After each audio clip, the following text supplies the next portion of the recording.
त्याच्यामध्ये जायचंय नाही, बट नक्कीच आपण व्यक्ती बघूनच माणसं निवडून दिली पाहिजेत.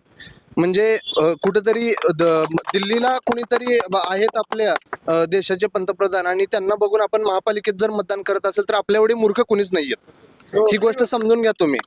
आणि त्याच्यामुळं मी वसंत शेटनाही बरेच वर्ष पाहतोय, आणि रुपालीताईंना तर म्हणजे ह्या मैदानासाठी ज्यांनी, जेन्युनली सांगतो, ह्या मैदानासाठी ज्यांनी जे आक्रमक होत्या रुपालीताई, ते अनबिलिव्हेबल होतं. कारण इथं जी ज्यांनी सत्ताधारी म्हणून ज्यांनी मिरवून घेतलं एवढे वर्ष, ती लोक कुठंच नव्हती या मैदानाच्या वेळेस. मी जेन्युनली सांगतोय, कुणाला म्हणजे कुणावर टीका करण्याचं किंवा काहीच नाही, मी काही राजकारणी नाहीये.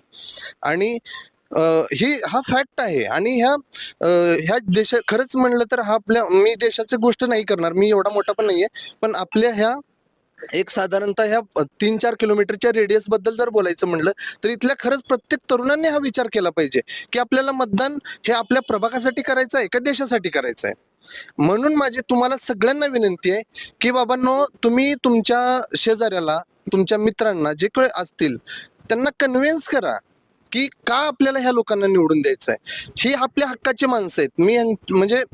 मी खरंच सांगतोय की तुम्ही कधी यांच्याजवळ, मी परशुराम भाऊ नाही, म्हणजे मी फोनवर बोलतो आधीमध्ये, कधी असं जस्ट वाटलं तर मी परशुराम भाऊंना फोन करून बोलतो. तर ह्या लोकांना तुम्ही इझिली ऍक्सेसेबल होऊ शकता. तर त्या लोकांचं म्हणजे जर तुम्हाला खरंच एखाद्या गोष्टीची गरज पडली, तुम्हाला काम पडलं, आपल्याला एवढ्या गोष्टी माहीत नसतात, महापालिकेमध्ये तुमच्या कुठं अडचणी येऊ शकतात, तेव्हा तिथले अधिकारी असतील, आता सरकारी यंत्रणामध्ये बरेच उद्धट उर्मट अशी वागणारे अधिकारी असतील, तर त्यांना जागेवर आणण्यासाठी कोण असतात, तर ते आपणच निवडून दिलेले हे सहकारी असतात, लोकप्रतिनिधी असतात. तर त्यांना तारळण्यासाठी हा तुमच्या ओळखीचा किंवा ऍक्सेसेबल माणूस असला पाहिजे. आज मी जर यांना म्हणजे ठोकपणे सांगतोय, मी जर यांना मतदान करत असेल तर मी यांना हक्कानं म्हणू शकतो की भाऊ, मी तुम्हाला मतदान दिलं होतं आणि माझं एक काम आहे, हे तुम्ही केलं पाहिजे. मग त्यांना ती त्यांची जबाबदारी बनते. आणि मी तुम्हाला सगळ्यांना खरंच जेन्युइन म्हणजे माझी पोटतिडकीने विनंती आहे, मी माझी कंबर सांभाळून येतोय कल्याणनगरहून घरापर्यंत.